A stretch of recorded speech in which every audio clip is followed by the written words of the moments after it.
Hi, hello, greetings and welcome to my channel, Tamilian Speaking. The last post we discussed in detail about the Tamil Sangams as well as the first Tamil Sangam.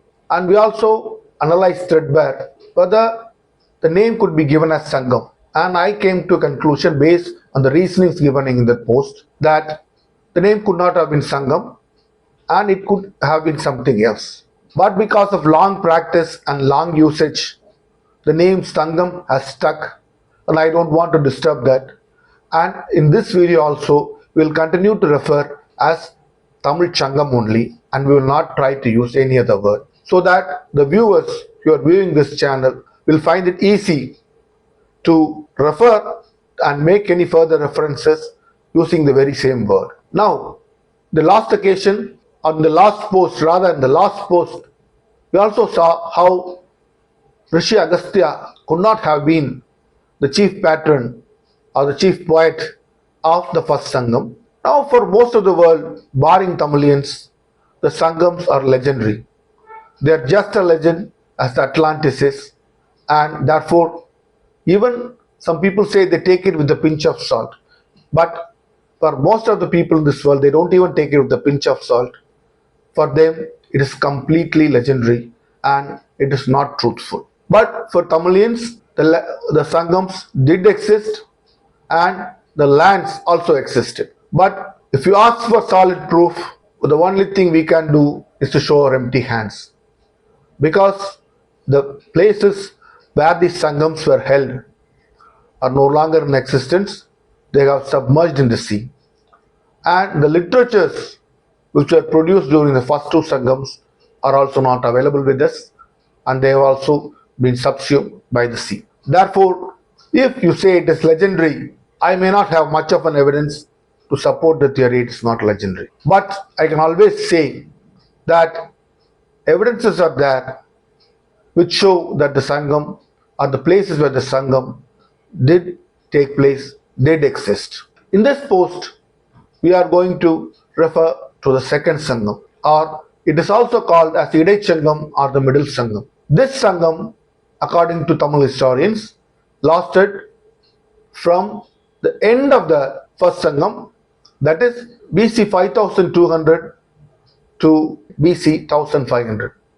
It lasted for 3700 years, and in this Sangam, there was a total of 1700 poets.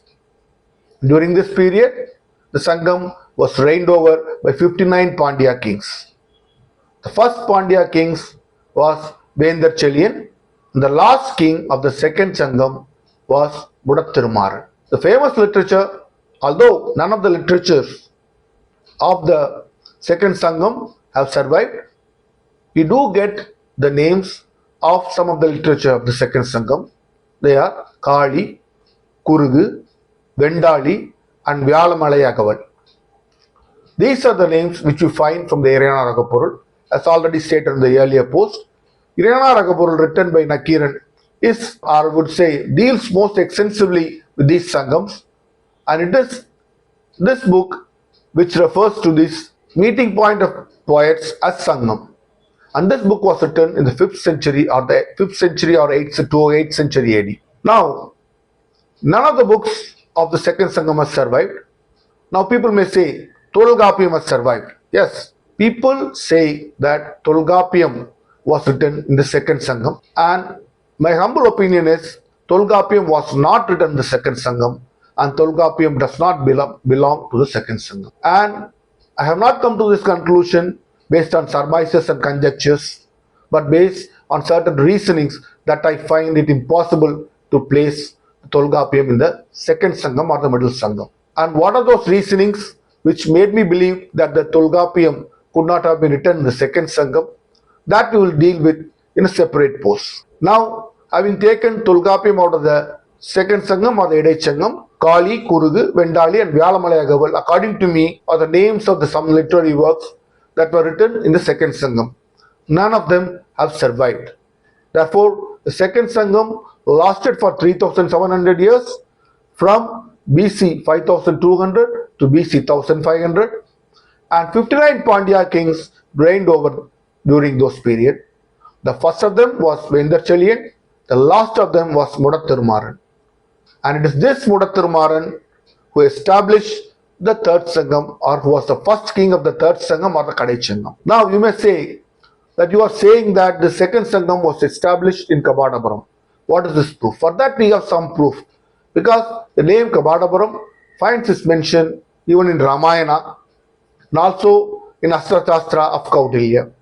Therefore, we can at least say there is evidence for the second Sangam, because the place where the second Sangam was held finds independent corroboration from other works which are not related to Tamil. This is the history of the second Sangam. The next post we will deal with the third Sangam.